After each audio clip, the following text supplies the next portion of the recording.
नमस्कार बंधुरा केमन आছেন सबाई welcome to my channel cooking with Anu Anu रान्ना घरे आपनादेर स्वागत। आज के आमरा देखबो लाउ पाताय इलिश माछेर पातुरी रेसिपि। आजकेर एई पातुरी रेसिपि आमी लाउ पाताय तैरी करेछि।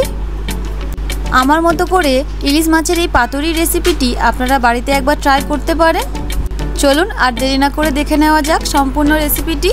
तार आगे एई चैनेले यदि आपनि नतुन हये थाकेन चैनलटिके सबस्क्राइब करबेन और पाशे थाका बेल आइकनटी प्रेस करते अवश्यई भूलबेन ना, जाते जे कोनो नतुन भिडियो नोटिफिकेशन आपनि सबार आगे पेते पारेन।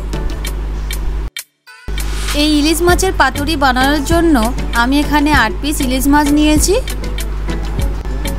যেগুলোকে পরিষ্কার করে ধুয়ে পরিমাণ মতো নুন আর হলুদ মাখিয়ে নেব। নুন হলুদ মাখানোর পর এটি ঢাকা দিয়ে আধ ঘন্টার জন্য ম্যারিনেশনে রাখবো। চলুন মাছগুলো ম্যারিনেশনে থাক, ততক্ষণ আমরা একটা মশলা বানিয়ে নিই।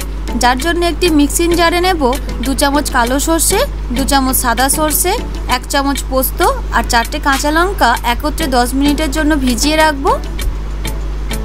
10 মিনিট পর এগুলো একত্রে ফাইন পেস্ট বানিয়ে নেব। এখন এই ফাইন পেস্টটাকে একটি বড় বাটিতে ঢেলে নেব আর এখানে অ্যাড করে দেব 100 গ্রাম টক দই, 1/4 চামচ আদা বাটা, 1/4 চামচ রসুন বাটা, পরিমাণ মতো নুন, 1/2 চামচ হলুদ গুঁড়ো আর 4 চামচ সরিষার তেল দিয়ে একত্রে সুন্দর করে মিক্স করে নেব। আধ ঘন্টা পর এই ম্যারিনেট করে রাখা মাছগুলো থেকে এক পিস মাছ নেব।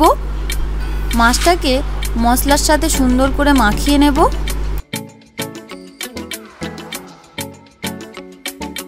এখন একটি লাউ পাতা নেব, তার উপর মাছটি দিয়ে একটু সরষের তেল ছড়িয়ে সুন্দর করে মুড়ে নেব আর একটু সুতো নিয়ে এটি বেঁধে নেব, যাতে মাছের কোনো অংশ না বাইরে বের হয়ে থাকে।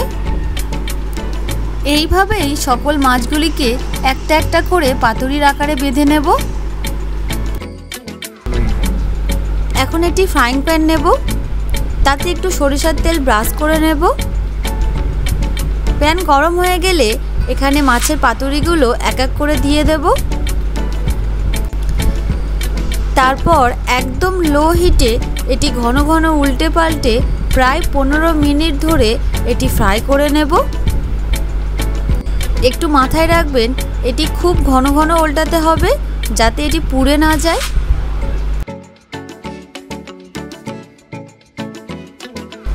এখন 15 মিনিট হয়ে গেছে, দেখুন কত সুন্দর ভাজা হয়েছে। চলুন এটি সার্ভ করা যাক।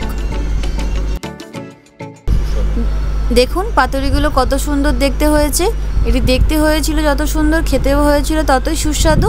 আপনারা আমার মতো করে এইভাবে একবার বাড়িতে পাতুরি ট্রাই করতে পারেন।